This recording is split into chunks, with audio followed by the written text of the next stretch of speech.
Dans le génie de construction, il y a plusieurs groupes. Il y a un groupe qui va faire justement tout ce qui est horizontal, donc des routes, des dalles, avec des gros engins. Donc on fait tout ce qui est terrassement pour les routes. Il y a aussi un peloton qui est un peloton vertical.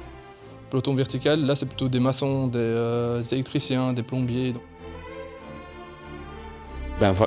En tant que maçon à la Défense, je suis chargé de la construction du gros œuvre et des finitions pour les bâtiments de la Défense.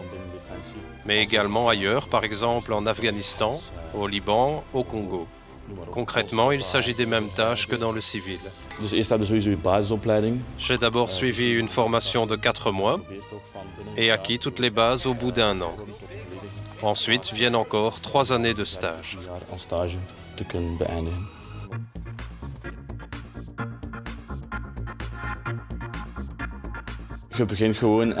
J'ai commencé par les travaux de base, la préparation du mortier, la pose de briques, et progressivement, on attend du maçon qu'il remplisse le travail ordinaire.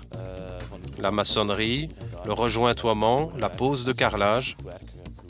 Cela se passe bien, les progrès sont rapides, et les collègues sont d'un bon secours.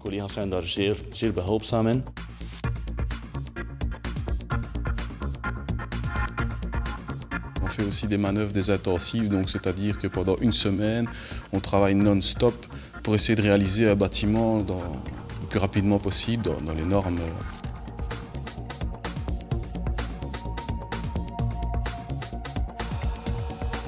La différence entre les volontaires et les sous-officiers, c'est que le sous-officier est contremaître, donc c'est à lui qu'incombe la charge de trouver les matériaux, faire un cahier des charges qui tient la route, et nous, c'est la réalisation.